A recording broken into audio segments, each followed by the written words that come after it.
Pasado 2:00 na nga 'to ng hapon at kalalabas ko lang sa trabaho ko.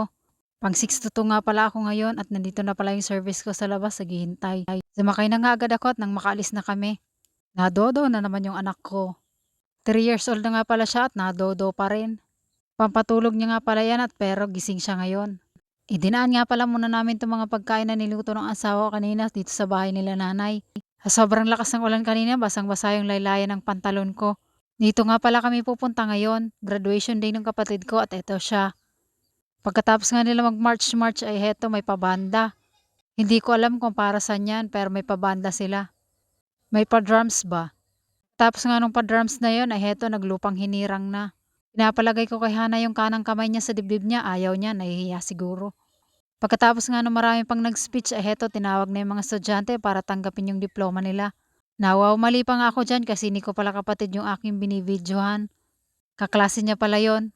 At eto nga pala yung nag-iisang classmate, best friend, schoolmate, churchmate ng kapatid ko.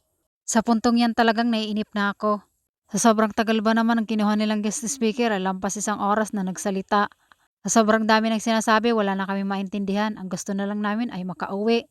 Sa wakas at natapos na rin sa pagsasalita at tinawag na yung may mga award. Siyempre kasali yung kapatid ko dyan. Proud nanay yarn.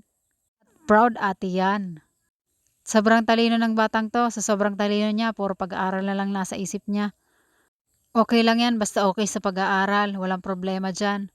Tindi nga ng batang 'to, may contact lens pa. Consistent honor student nga pala 'tong kapatid kong 'to mula grade 1 hanggang grade 12 ngayon. Kaya naman kung ano yung hingin sa magulang ay halos ibigay, basta hangga't sa makakaya. Gano'n din kami mga kapatid niya. Pagkatapos nga niyang umakyat ay heto umakyat naman yung kaibigan niya kasama yung nanay niya. Nakaka-proud din yung batang 'to, ang sipag din mag-aral. Magkaklase nga pala mula grade 7 hanggang grade 10. Naghiwalay lang sila nung mag-grade 11 at grade 12 sila kasi magkaiba sila ng course. Basta lagi niyo lang galingan sa pag-aaral niyo. Pagkatapos nga nung ibang mga seremonya pa nila ay heto umuwi na kami. Eto lang pala yung simpleng pagsasalo-saluhan namin ngayong gabi. Meron kami ditong pansit, lechon manok, biko at may konting inihaw na baboy rin. Siyempre hindi mawawala ang kanin at may tira-tira pang mga ulam diyan kaninang tanghalian at may tuyo pa. Tara, kain tayo. At nahuli ngang dumating yung kapatid ko at heto, isinabit niya kay Hana yung sablay niya at medal niya.